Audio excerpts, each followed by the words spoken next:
Om Sahana Bhavatu Sahanau Bhunaktu Saha Viryam Karavavahai Tejasvinavadhitamastu ma vidvishavahai. Om Shanti Shanti Shanti. Om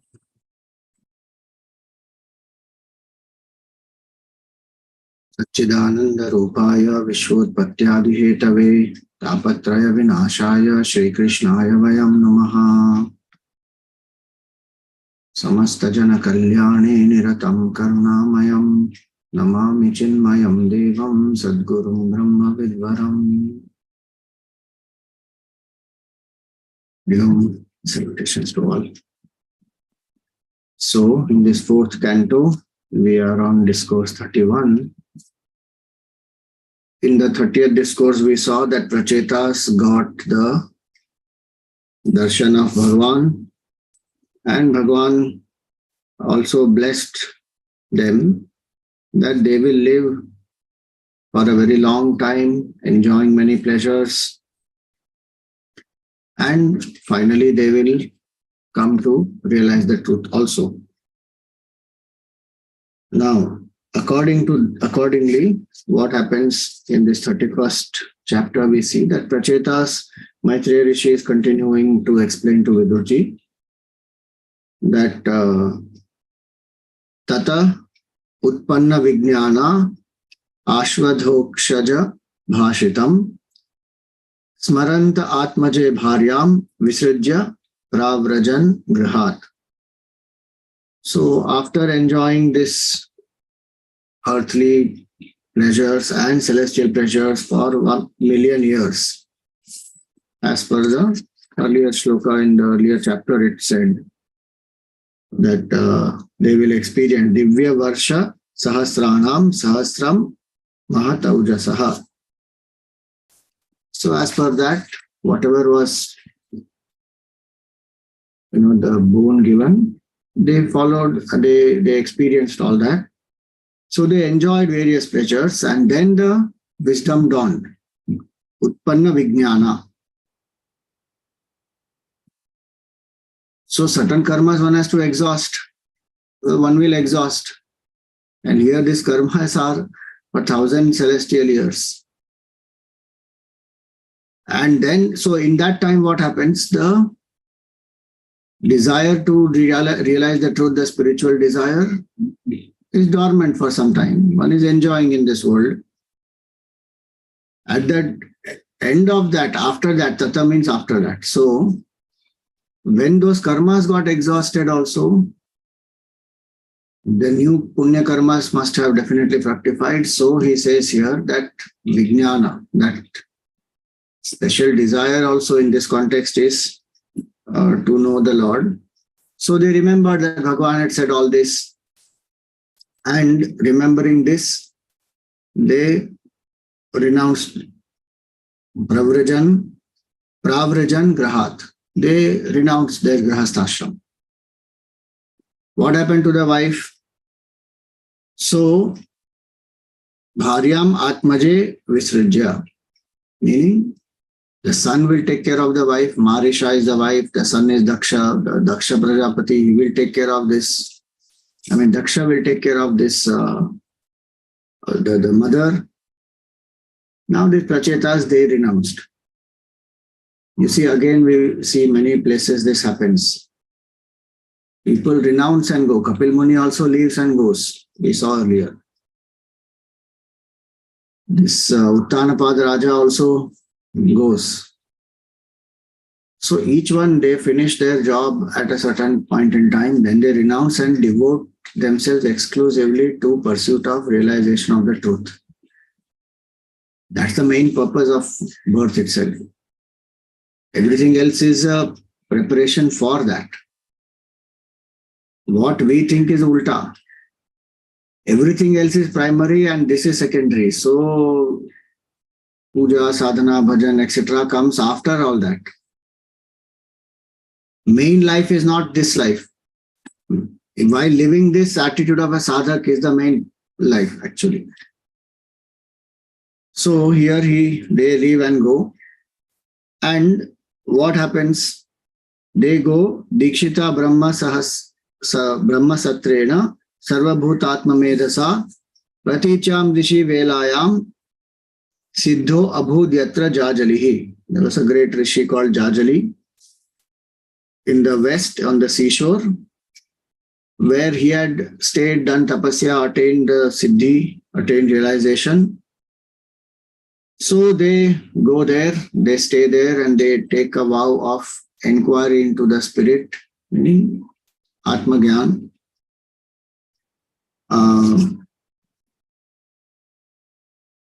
And who is that Supreme Spirit? Sarvabhutatma, who is the self of all the beings. So they want to discover that. At that time, what happens? Naradji comes there. Now Naradji, he saw the Prachetas, and what have the Prachetas done? So they are sitting there, they have controlled their breath, their mind, their speech, their sight, and they got asana siddhi. They can sit in a posture and remain, motionless for as long as they like. Meaning the restlessness in the body is not there. Mind has become quiet, breath has been controlled. So they are ready for Atmagyan. And here it is said that they have actually realized the self. And they had concentrated their mind on the transcended Brahman, untainted by Maya. Then, when he came, they get up to welcome Naradji. So they fall at his feet, they welcome him, they worship him, and they give him an asana, he sits and all that, and then they ask him. So they say that Swagatam te Sudarshedya Dishtayano Darshanam Gataha Tava Chankramanam Brahman Abhayaya Yatharavehe. Very interesting. So they say that you are welcome to this place. This place you have come, your visit is most welcome. And thank God that you have come before us. Your movement in the whole world, he doesn't stay in one place. He keeps on moving here and there and shares the knowledge of Bhagwan, the glory of Bhagwan with everybody. So they gave one very interesting analogy that like the revolution of the sun, Chankramanam Ravehe. This is Bhagavatam, this is not science. But Bhagavatam is mentioning this. Thousands of years ago, we also knew that sun is also going round, earth is also going round. Even Ishavasya says, Jagatyam Jagat. We learn, I mentioned this in one earlier class also, we learn in science, sun is in the center and all the planets are moving around the sun. No doubt planets are moving around the sun, but sun is not just stationary in the center. Sun is also moving, planets also are moving. So sun is moving like this in the Milky Way. Sun is also doing a revolution. And the planets are also revolving around it. So it is happening simultaneously. That picture that we draw, that sun is stationary, everything is moving around it, that is a myth. It's not like that. It's not that in the sky, in the space, in one place the sun is there and everything is moving around it. No, this whole thing is moving. We've written that revolution of the sun thousands of years back. Like the sun is revolving around this, in this galaxy, that way Naradji is moving around in the whole world. So many places in Bhagavatam, Mahabharata, you will see science is like a dressing. Here and there, this scientific knowledge will be just sprinkled. The real purpose is Adhyatma Gyan. It is not a book of science. The book of sciences are separately there, whatever this, Surya Siddhanta and Aryabhattiyam and whatever, those books are there. But great rishis also had this knowledge. Vedavyas is writing there. If you read Mahabharata, so many places, so many things are just mentioned casually, like tidal waves he has mentioned in Mahabharata. As the moon comes closer to the earth, the waves will rise more and more. And that is a fact. If you see, it's amazing if you go by science, the knowledge that is they discovered today. If the earth is round, it is not that the moon is equidistant from the earth on all the days. The moon comes closer to earth, and sometimes the orbit of the earth is like the orbit of the moon is like that. So it will come closer to the earth on some days and it will go further on some days.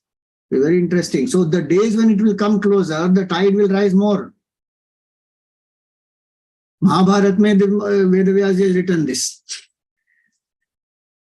Where people knew any of this 5,000 years before, or 10,000, whatever date you give, 3,000 BCE, if you say Mahabharata, from today it is 5,000 years old.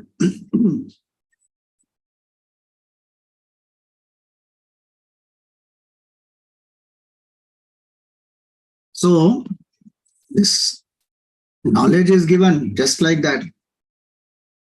In passing, the mention will happen.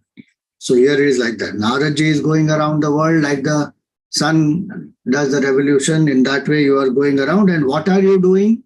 You are bringing abhaya. You are bringing fearlessness to people. Abhayaya yatha ravehe. Why? Because only by realizing the self, only by being devoted to Bhagwan can one truly become fearless and one becomes established in the truth. Abhaya pratishtham vindate, it is said. That the only way to be absolutely fearless is realize the self.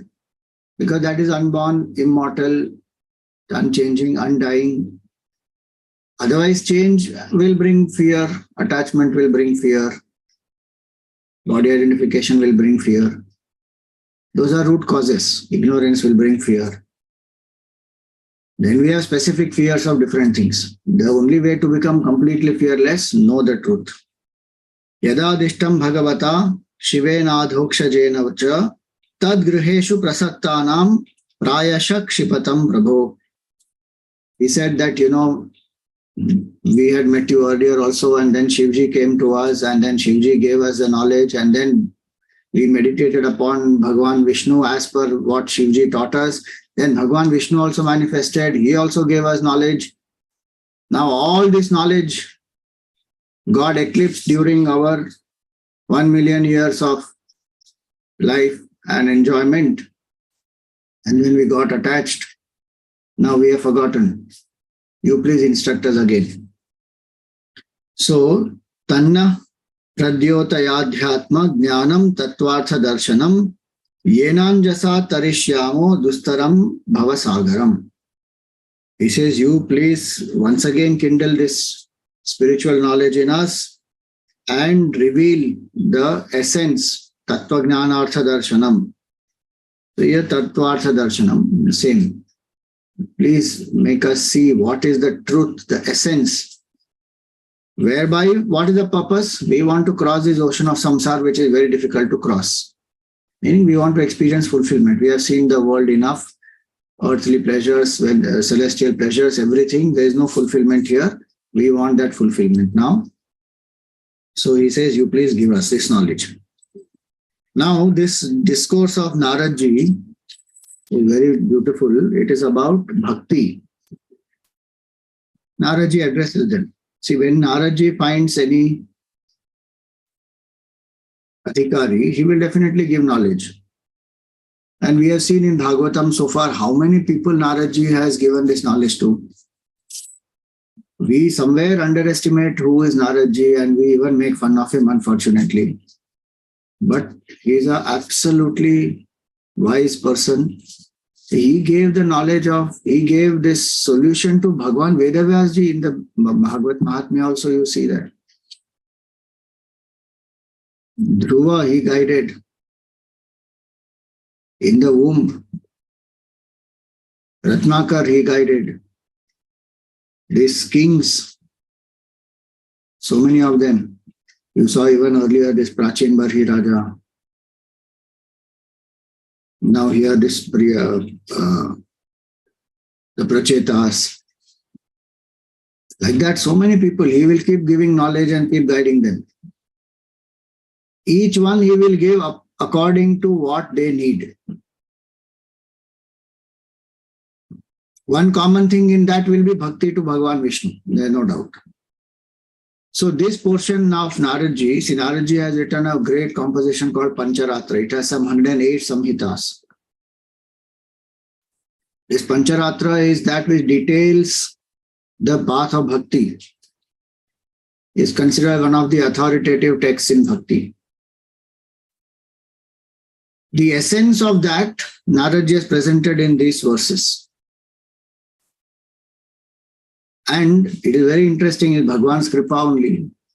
Adhik Maas has started. This is Purushottam Maas.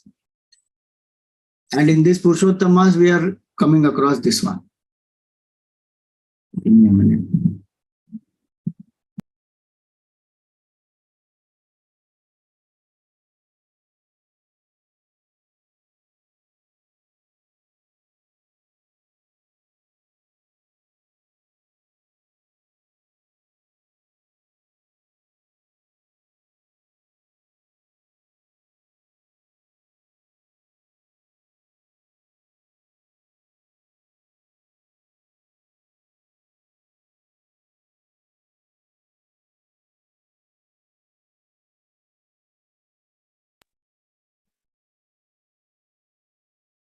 So in this Adhik Maas, which is Purushottam Maas, where Bhagwan himself is the presiding deity of this month, this portion is very beautiful.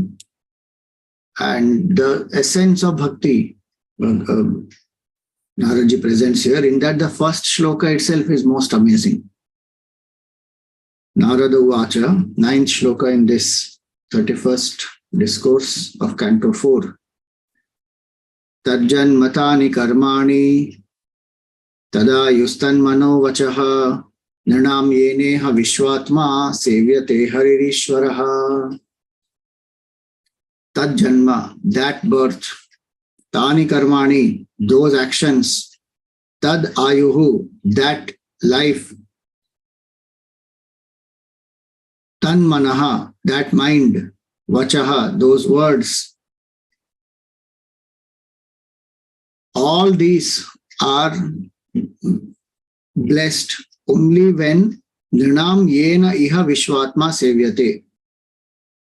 Only when one is able to serve Hari, who is Ishvara, who is the Lord, and who is the self of all the beings, Vishwatma.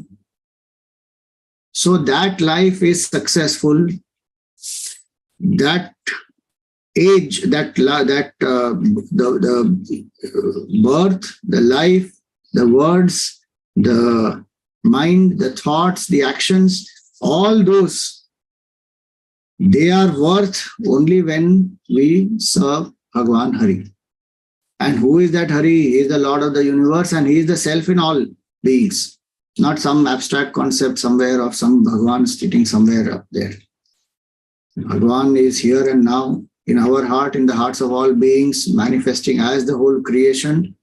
So that life is worthy and successful. Those actions, those words, those thoughts, all these are successful when the Lord is served through all this. Which does not mean only that we do religious acts or only keep worshipping Bhagwan. Worship of Bhagwan definitely one does in a formal way. But every action which we do, which is a dharmic action, which is consciously dedicated to Bhagwan, which is done with the attitude of service selflessly to bring happiness to others, all those which will please Hari. It will come now, whatever Naradji says beautifully, he'll explain this. So he says, all this will be useful only if there is devotion. For us, it seems very, it's one of the regular instructions we may find in the spiritual lore. What is new about that? But it is interesting that so many people don't have this bhav also. There's no devotion. And one actually goes the opposite direction. One feels proud of not having devotion. One feels proud of not doing worship of Bhagwan. One feels proud to deny the existence of God. What the scriptures say, the entire birth is meant to serve Bhagwan. Life is meant to serve Bhagwan. Ayu, then mana and vacha, everything is meant karma. Manasa vacha karmana. If you see karmani vachaha manaha. So manasa vacha karmana, we have to serve Bhagwan only. You see Mukunda Malad, Kulashekar Alvar also says the same thing. That may I be your servant. And how should you remember me? He says, Bhagwan, you remember me as Bhrityasya Bhrityasya Bhritya. Smara Lokanath. You remember me as the servant of your servant of your servant. That level of humility, one serves Bhagwan. So, first point he says that. Then he says that Kim Janma Bhis Tribhir Kim Janma Bhis Tribhir Veha Shaukla Savit Yagnikaihi. What is the use of even three types of births? Three births. Now, what are the three births? So, three births are Shaukla, Savitra, and Yagnika. These are three births. Shaukla meaning when one is born in the physical birth to the parents. The Shukla, Shaukla. Tradition will say that if it is in the same Varna, then that is Shuddha. So, Shuddha and Shukla, same. That is as per a certain tradition that one will say that. Otherwise, the physical birth is the first birth. Second birth is Savitra, meaning Savitri Upasana. When one is initiated into the Gayatri Mantra, when the Janev Samskar is given, the Guru gives that second birth. And the third birth is Yagnika. When one is initiated and one takes a sankalpa into doing certain yajnas, Brihaspati, Sava, Vajpaya, Ashwamega, any of these proper yajnas when one does, that is the third birth. So he says, even if all the three births are there, if devotion to Bhagwan is not there, what is the use of even all the three? Physical birth, no doubt, body one gets. Gayatri Mantra, there may be people who initiate themselves, who get initiated into Gayatri Mantra, but they don't do the Gayatri Upasana, they don't worship Bhagwan. Some people will do just one day before marriage. Some people will say, I am doing it only for my parents' happiness. I am not going to chant the mantras and all that. What is the use? And even big yajnas one may do. We saw the third canto where Daksha Prajapati, fourth canto, here only it is. Daksha Prajapati's prasang came in this fourth canto. Big yajna he did, but he didn't invite Shivji. So one may do all this, but he says bhakti is not there, then what is the point? Karma bhirva trai proktaihi pumsopi vibudha. Or one may do even the duties enjoined by the three Vedas. Or one may live for a long time. The life of the Devatas, one may live for that long time. Shrutena tapasa vakim, one may hear the Vedas and do a lot of Shravan and listen to the pravachans, etc. May do a lot of austerities. Kim vachobhish chitta vrittibihi. One may have a very flowery speech, or one may have this multitasking ability. You see it is given here. Chitta vrittibihi. So the faculty of attending to a number of things at one and the same time. Kimva shreyo bhiranyaischa. No, sorry. Buddhya va kim nipunaya balanendriya radhasa. One may have a sharp intellect. One may have, great, the refined senses also. One may have a very strong body. So body may be strong, senses may be keen, intellect may be sharp, but bhakti is not there. Emotion of bhakti, surrender, being an instrument, that is not there. So he says, what is the use of all that? Kimva yogena sankhyena, and using this buddhi, one may do yoga also, one may study Sankhya, Nyasa, Swadhyaya, Yorapi. So one may even take sannyasa. Swamiji, can sannyas happen without devotion? There are enough people who will do that. Either they will do as escapism, or one may think that sannyasa is some weird notion about Brahman is there, ki there is only one consciousness which is nameless, formless, and that has nothing to do with the world. So there is no God, there is no Ishvara. And one says, I will renounce and I will meditate only on that. So there are various things the mind can play enough tricks with us. So he says, even sannyas one may take. Some people take sannyas bhuktaye na to muktaye. Is only for, getting some lively, some food without doing any work. Some will take because they want to escape from their responsibilities. They don't want to face some challenges, take up, responsibility of family, etc. Different reasons are there. Some people actually take sannyas to cheat others.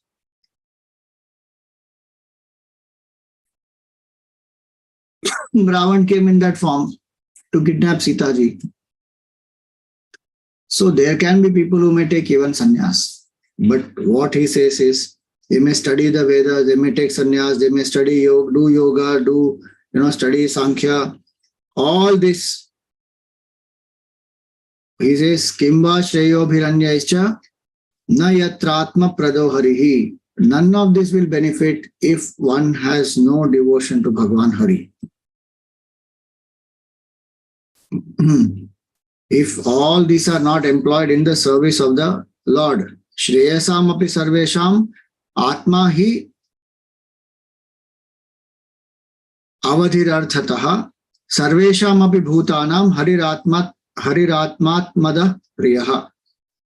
The Lord is the self of all, is the dearest to all, and he loves all. So that Lord who enables the jiva to realize its own true self also, that Lord has to be propitiated. One will not even realize Atma without the blessings of Bhagwan. Impossible it is. Because Bhagwan's nature only is Atma. And that Atma is our true self. Unless Bhagwan decides to reveal, it will not work. Because today we are identified with the BMI. It is grace of Bhagwan only that this false identification goes and then we come to realize the self. So even if one is a Vedantin, one should never forget those people who say that I am a Vedantin, I don't need Bhakti, I don't believe in Ishvara, they have not understood Vedanta properly. You see, this line so clearly says, Sarvesham api bhutanam harir atma atmada priyaha.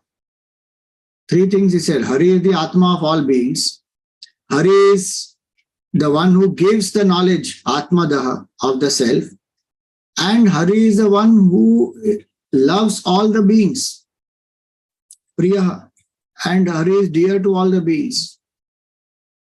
That Hari, why is one forgetting? So, this is the beauty of Bhakti. Bhakti is required in jnana also, in karma also, in speech also, every way. Right from the beginning, he says, Tajjanma tani karmani tadayus tanmano vachaha. Devotion to the Lord, most important. Now, he gives some analogies. So, if we water the root of a tree, then the stems and the branches and the flowers and everything gets nourished properly. In the same way, the indriyas are nourished by sustaining, and second example he gives is the indriyas are sustained by eating food. So plant or a tree is nourished when you give water to the roots. There is one way to sprinkle water on the leaves also. But that will take care of only the leaves and that will clean the leaves, etc. and help in certain ways. And no doubt one can do that, one should do that. But the main nourishment comes when the water is poured in the roots. Same way, the senses get fed properly. When food is taken, the body has its vigor and the senses are also able to act properly. So these two examples he gives. In that way, bhakti is very important for everything else that we do. If that bhakti is done, so he says that, so by offering worship to the immortal Lord, all are worshipped. There's a very nice line here, that tathaiva sarvarhanam achyutejya. By worshipping Bhagwan, everyone is worshipped, everything is taken care of. We think that puja karne se kya hota hai? Are, it is like watering the roots. That's why this Adhik Maas, one should do the puja of Bhagwan Hari, chant the Vishnu Sahasranam, do the japa of Om Namo Bhagavate Vasudevaya. Purushottam Maas, one should do. Throughout the year, one should actually do, but this month, special month. So extra one can do. So the idea here is this. When he says so clearly, and so many people say that I don't need to worship the Lord, I don't need to go to temple, I will serve Bhagwan. If I do my duty only, I will, it is better to take care of the cry of somebody, who is suffering than to go to a temple. All those kind of popular things our Hindus only will say. Not that we should not serve Bhagwan and serve the people around us. That is said very clearly, it will come next. But why should we say that I will not go to temple and I will serve? Are go to temple also and serve also. Because Bhagwan is both.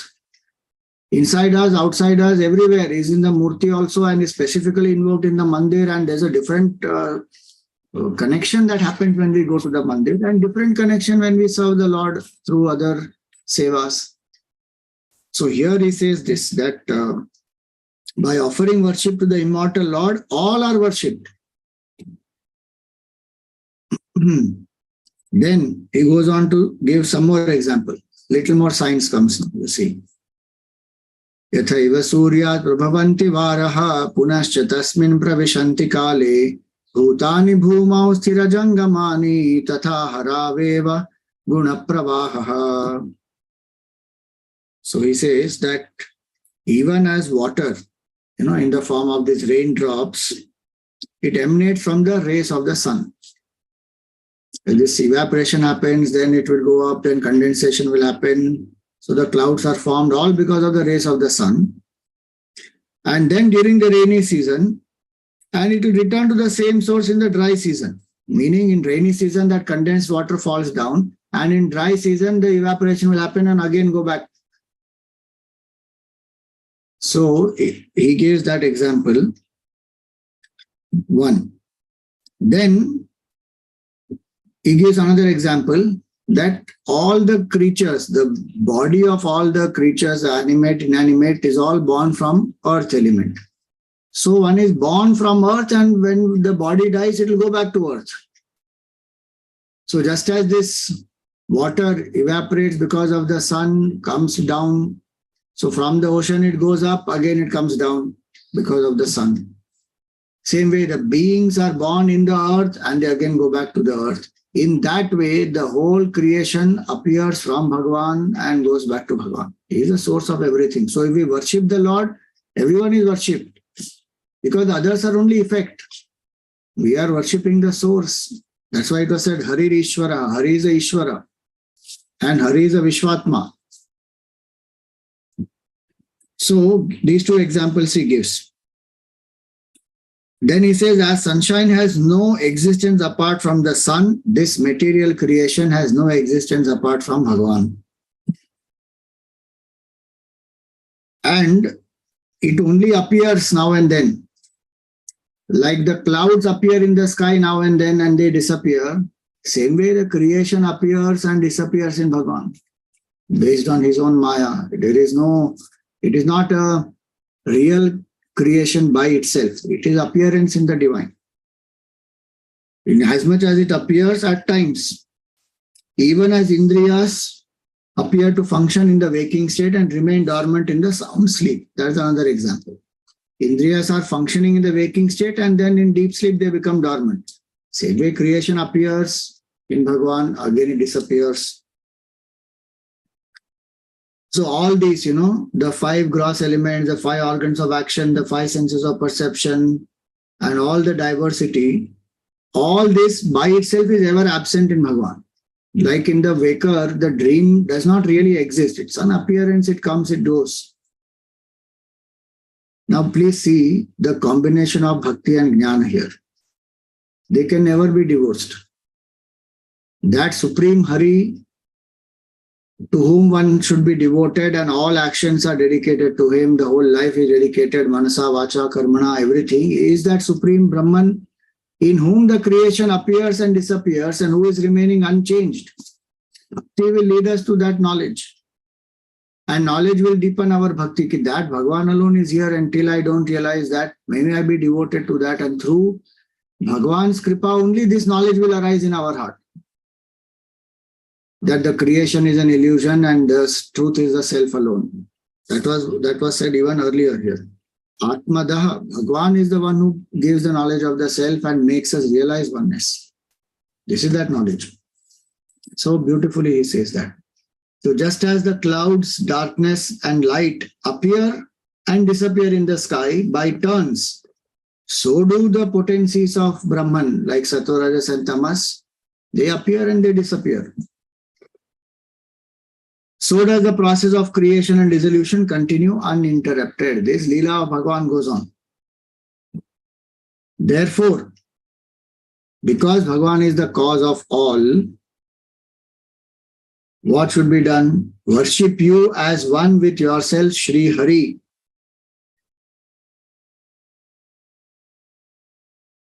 The one soul of all embodied existences who is the same as time. You see? That's why I said this portion has come now.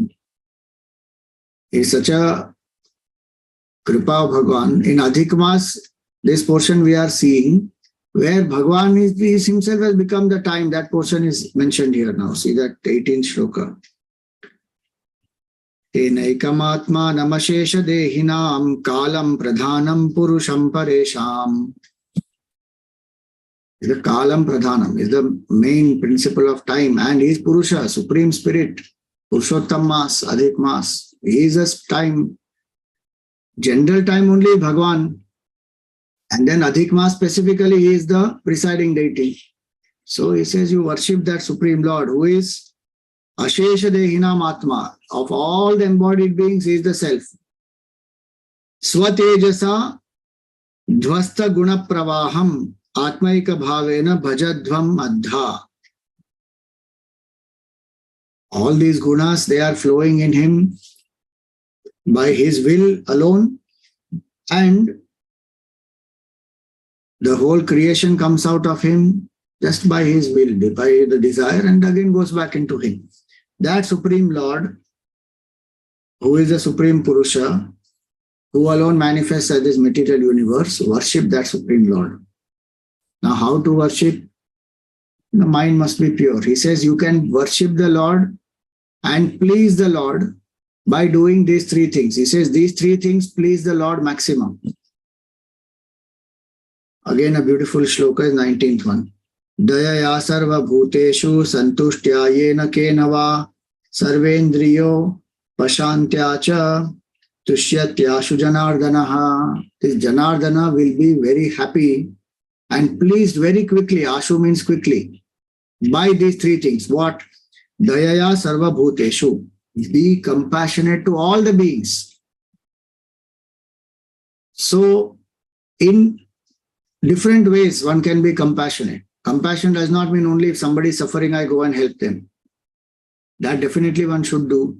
So, as much one can do, dan one should do, and as much one can serve, one should serve the people and help them to come out of their suffering, give them whatever necessities are required. If they are going through physical, emotional, whatever challenges, loneliness, stress, worry, tension, anxiety, help. Dayaya sarva bhuteshu, and not only the living, the human beings, all beings, plants, birds, animals, be kind to all, irrespective of who they are. That is our culture. which says be kind to all because they all are divine. So many times it already came that Bhagwan is the self of all, self of all. See, Ashesha Dehinam Atma, Vishvatma, all that comes. With that bhav, serve Bhagwan. Dayaya Sarva Bhuteshu. Then Santushtya Yena Kena Cha. Be happy with whatever comes your way. Spiritual life contentment is most important. Otherwise, there is so much of insecurity. Anyway, in samsara, we are chasing something or the other, and even after we get it, we still feel insecure, we still feel scared of losing it. And we have ambition to achieve many, many more things so that our glorification happens. Again, there is no problem in seeking something, having a goal, but be happy with what results come. Santushto yena kenachit. That expression comes in the Gita also, 12th chapter. Such devotees Bhagwan like. Santushto yena kenachit. Aniketa sthiramati bhaktiman me priyo naraha. Why? Bhagwan is karma phala data. He will give what is the appropriate result to us, and he will not do any partiality and will not ensure, will not deprive any jiva of what they really deserve. So the results come from Bhagwan. Santushto yena kenachit. Meaning the person is able to accept life as it is. Only then the mind can turn within and focus on Bhagwan. Akhandanandji Maharaj said a very nice line. He said, Tum paristhiti ko mat dekho, paristhiti bhejne wale ko dekho. You don't focus only on what is your circumstance around and then crib and complain and cry and make a fuss about it. You see who has sent you this situation. Will he not have my best interest in mind? Is he not the supreme cosmic intelligence who is full of compassion? And is it not that he is my true self and he only is going through this? It is not that he is putting me through this, I am different, he is different. When it is said Vishwatma and this Sarvadehinam, Ashesha Atma, all that, he only is going through all this, no? As the Jiva. Who is the Jiva? Jiva is Bhagwan only, but identified with one equipment. So if one understands that it is in the interest of mind that Bhagwan is doing whatever he is doing, then one will accept Santushto yena kenachit. And one doesn't want, see, goals, etc. At one level, one will have personal goals also to feel good and achieve certain things and come from that state of tamas into a state of activity, rajas and dynamism. And it will focus the efforts of the mind and the body and all that will happen, no doubt. But at one point, then one says, enough, I have done all this. My real goal is Bhagwan alone. And for that, what is required is mind must be calm, mind must be subtle, mind must be steady. And the ability to turn within should be there. External goal will always keep the mind hooked outside. This will turn the mind inside. So it says no specific goal in the world for one's glorification. That one is dropped. For certain other reasons, some goals are kept for selfless service or to make a difference to the society where one doesn't want anything. One is serving us. And then whatever result comes, one is happy with it. Santushto yena kenachit. If some, if efforts are being done and it gives great result, one says Hari Ichha. If it doesn't give too many results, okay, Hari Ichha, whatever is Bhagwan's kripa. So that way, one lives remembering Bhagwan. So, dayaya sarva bhuteshu santushtya yena kenachit, then sarvendriya upashantya. That's one important thing. By managing and controlling the senses very well. Because if senses are extroverted, Hari, who is in our heart, we can't experience. So, control the senses. Meaning Vairagya should be there. It's not some suppression, our desires are gurgling in the heart and one wants to eat and drink and enjoy and one still says, no, I can't do it, I am a devotee of Bhagwan. It's not like that. Control of the senses, engage the senses in dharmic things and that also in moderation and in a way where one doesn't get attached. And whatever is not good, one will avoid that. Also, one ensure that the senses don't take control of us.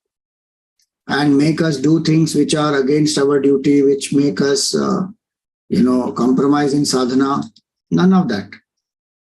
They are in control. When we want to engage, one engages. When we want to withdraw, one is able to withdraw. Sarvendriya upashantya.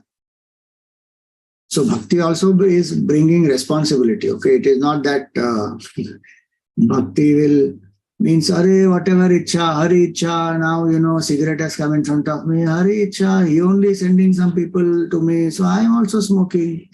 That and all is not bhakti. That is some weird, stupid notion in our head. Perverted idea that we want to smoke, so we are putting it on Bhagwan and smoking. No. Bhagwan only has given Vivek Buddhi to say, don't do this. He only has given the knowledge. He only has made people write on that packet of cigarette also that smoking kills. Now get the sanket from that and don't smoke. Human being is very intelligent. He can do anything in the name of Bhagwan and put the blame on Bhagwan. And then when he suffers, then he says, what wrong have I done that I have to suffer like this? Bhagwan gave you that suffering without any cause. Maybe the cause is just not known to us. That's all it is. And maybe the cause is not something ethically wrong always. It can be just ignorance.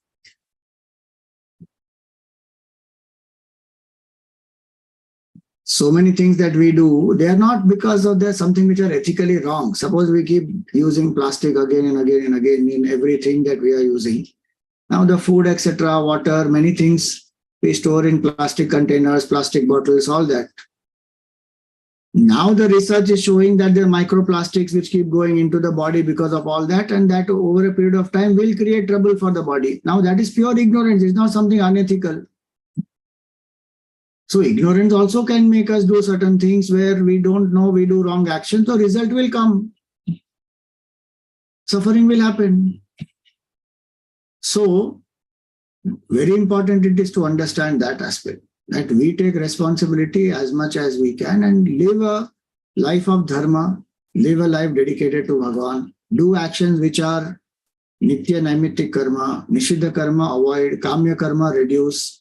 That Vivek Bhagwan gave to us to do. Knowledge also Bhagwan gives to us.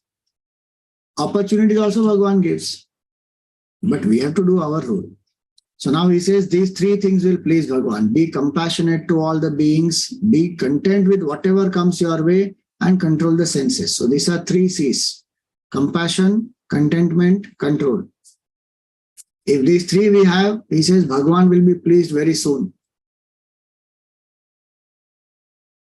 And they are at three levels: senses, control of senses at body level, compassion at mind level, contentment at the intellectual level.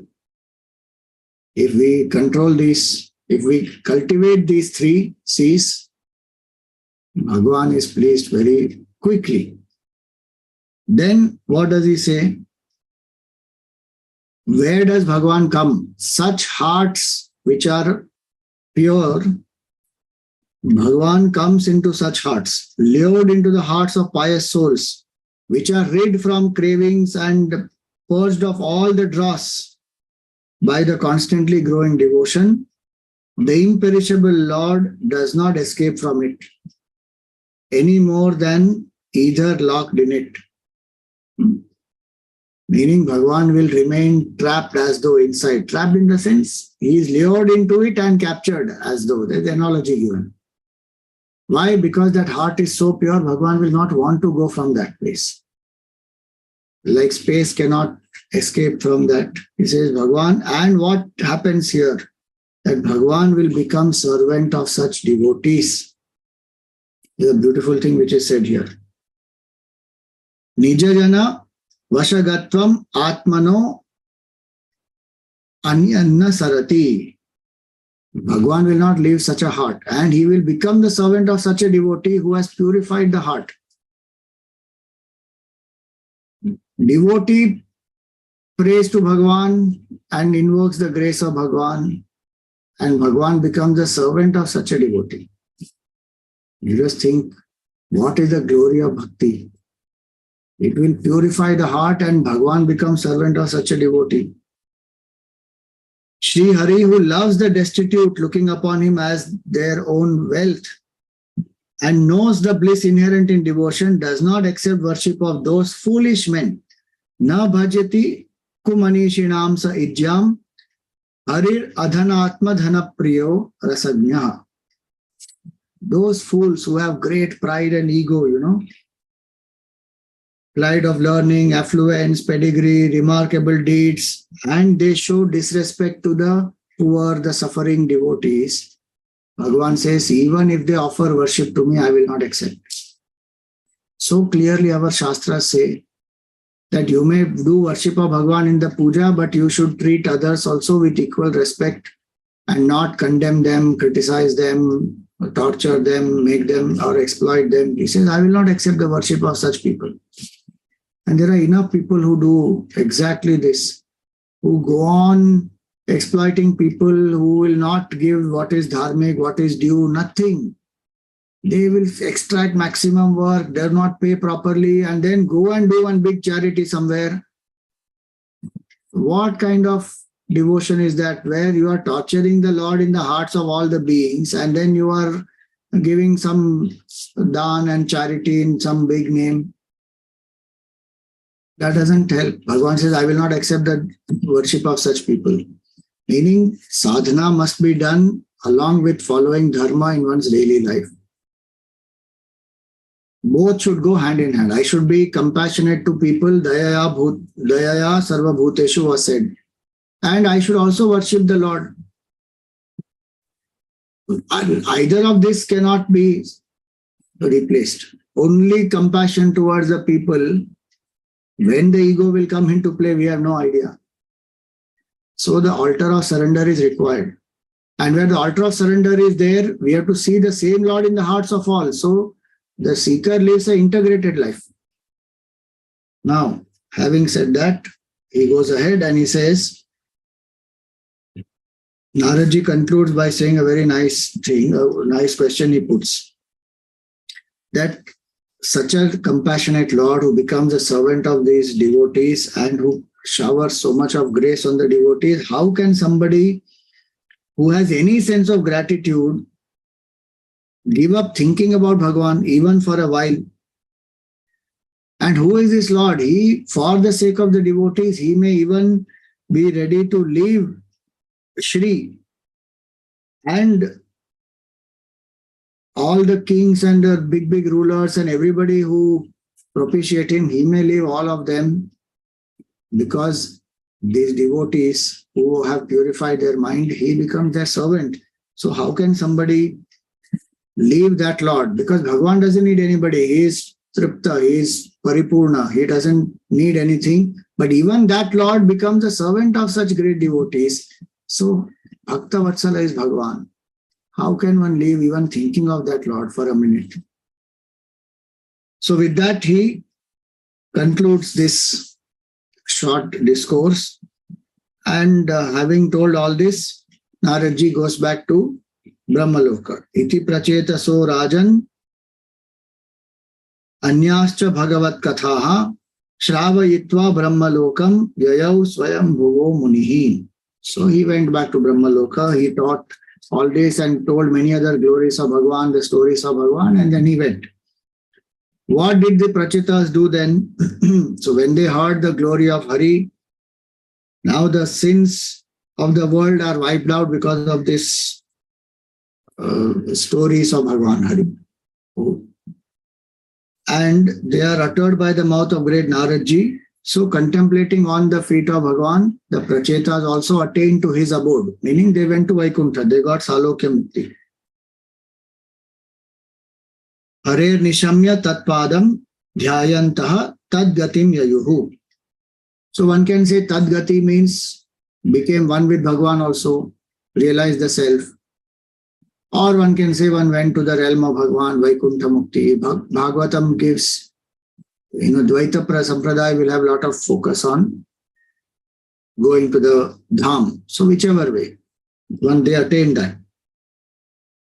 So Maitreya Rishi says that now I have told you, O Vidur, this dialogue between Prachetas and Naradji containing the praises of Bhagwan Hari, and you had asked me, so I have repeated this to you. Shukadevji tells to Parikshit Raja that I told you about Swayambhu Manu had two sons, no? Priyavrata and Uttanapada, and Akuti, Devahuti and Prasuti. So these 5 children he had. In that, he says, I already told you about Devahuti, so Kapil Muni's story and all that, he said. Then Daksha Prajapati, so the Sati story also we see. Daksha Prajapati married this Akuti.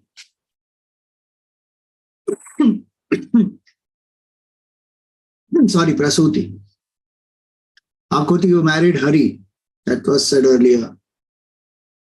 So about 4 children he already said. Now one more is remaining. So who is that? That is Priyavrata. So he says now that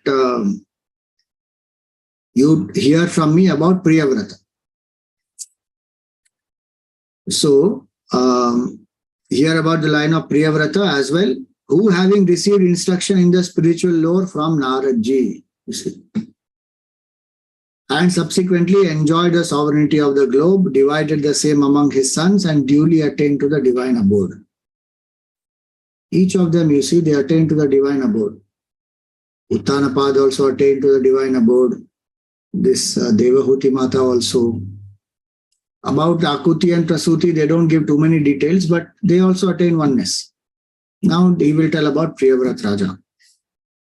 Now Vidurji was very overwhelmed listening to the glory of Bhagwan Hari through all this, so many 4 stories that Maitreya Rishi told.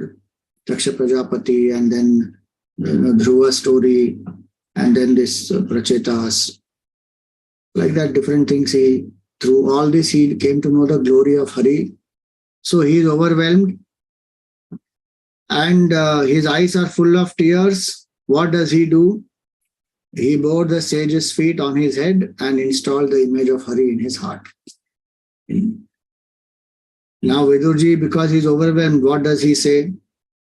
That Soya Madhya Mahayogin Bhavata Karunatmana Darshitastama Sapparo Yatra Kinchanago Harihi. He says, O great yogi, your merciful self has brought me within the sight of the other shores of the ignorance. Where dwells Shri Hari, who himself goes to meet those that have nothing to call their own. Akinchanago Harihi. Meaning people who have detached, who don't have any possessiveness, Bhagwan himself goes to meet them. There is another way to express the glory of Bhagwan. That the devotee definitely seeks Bhagwan, but Bhagwan himself goes to meet such devotees, as was said in the earlier discourse also by Naradji, that Bhagwan will go and stay in the hearts of such people and he won't escape from there. He won't move out. From our heart, he goes away easily. Goes away in the sense of figurative analogy. He can't go anywhere. Meaning we forget Bhagwan because all this Kama, Krodha, Lobha, Moha, Mada, Matsarya, all these are sitting in our heart, so we can't see Bhagwan. So as though Bhagwan has escaped from there. Bhagwan doesn't like this type of sorrow and suffering, and the heart is disturbed all the time. The heart of the devotee is Nirmala, pure, Shanta, peaceful. So now having said that, what did Vidurji do? He thanked Maitreya Rishi and he took leave of him and he went to Hastinapur to be with his own family and his own people. Remember, he had left Hastinapur king. The Dhritarashtra and Duryodhan, he left them because they didn't value him, and he gave up his sword there and he said, I'm going. And he came on a Tirtha Yatra. And coming down, he came up to Prabhas Kshetra from Hastinapur and he met Uddhavji, and Uddhavji told him about Bhagwan Krishna, and Bhagwan Krishna had told Uddhavji and Maitreya Rishi about the discourse he gave. Bhagavatam he explained, and Uddhavji went to Badrinath to meditate. Maitreya Rishi was told that Vidur will come and you please explain to Vidur and tell him this is my message for him. So when Uddhavji heard this from Vidurji heard this from Uddhavji, then Vidurji went to meet Maitreya Rishi and all this samvad happened. Now Vidurji thanks him. He feels so fulfilled. He goes back to Hastinapur. Did he go and join the kingdom again? No, not as a minister and all that.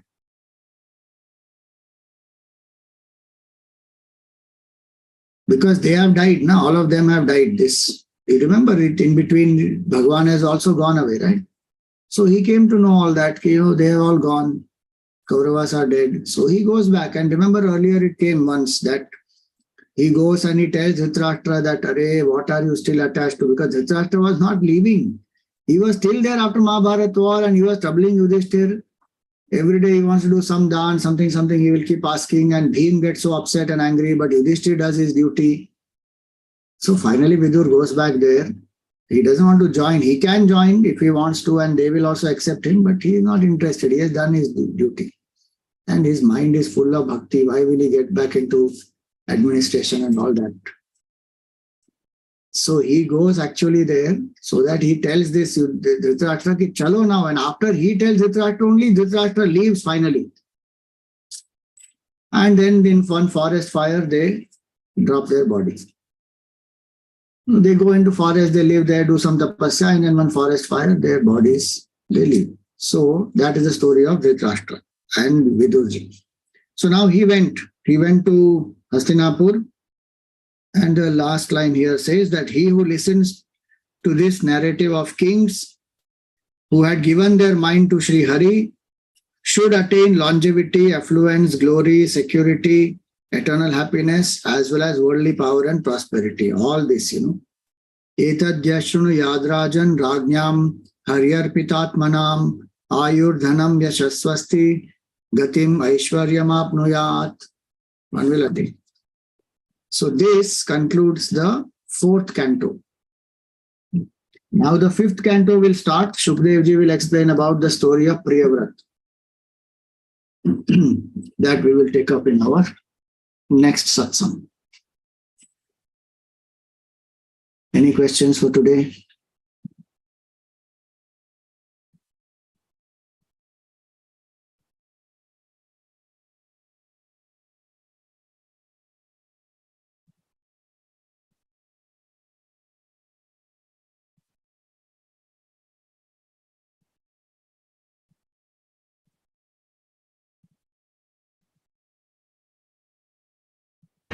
मंगल आरती प्रिया प्रीतम की मंगल प्रीति रीति धूम की मंगल कांति हसनी दसनन की मंगल मुरली दीना धुन की मंगल आरती मंगल बनिक त्रिभंगी हरि की मंगल सेवा सब सहचर की मंगल सिर चंद्रिका मुकुट की मंगल छवि नयन में अटकी मंगल आरती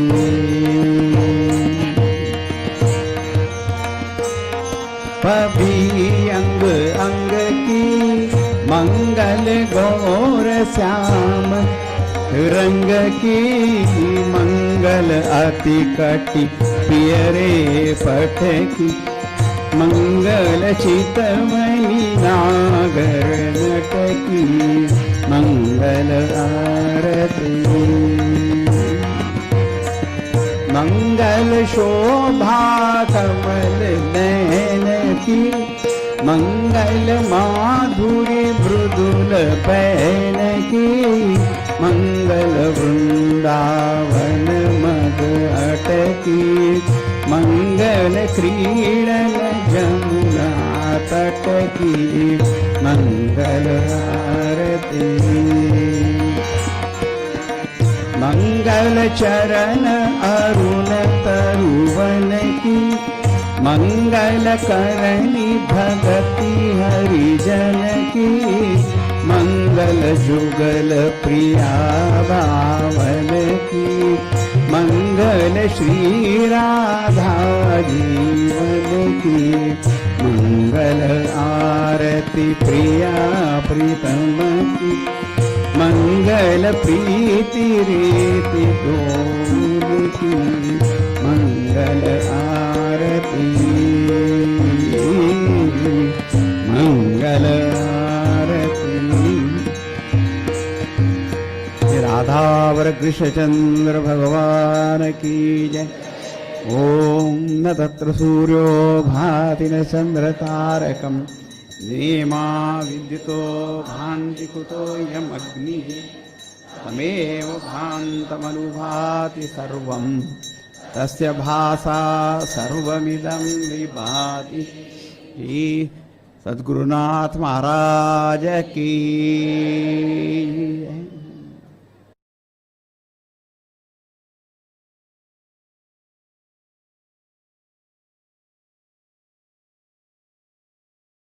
What does it mean to turn within? To withdraw the attention from the outside to the body, to the breath, to the mind, and to go within to know the self, which is beyond all this finite equipment. That is called turning within.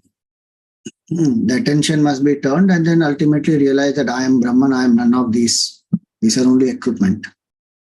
Today we are not identifying with that. Now we are identifying with the body and then we are extroverted. So our attention is gone outside. So withdraw from that and slowly withdraw from the body, breath, mind, intellect, ego, and realize I am the self. That process by which I can drop the identification, that is turning within. Or in other words also one can say that it is to think about who am I. To think about even simpler ways, to think about what is the purpose of life, why am I here, what is my goal, what do I want to achieve. All that, where we focus on purifying our mind, our sadhana, what is our bhav. Those things are called turning within. Om Purnamada Purnamidam Purnat Purnamudachyate Purnasya Purnamadaya Purnameva Vashishyate. Om Shanti Shanti Shanti. Harihi Om Shri Gurubhyo Namaha. Harihi Om.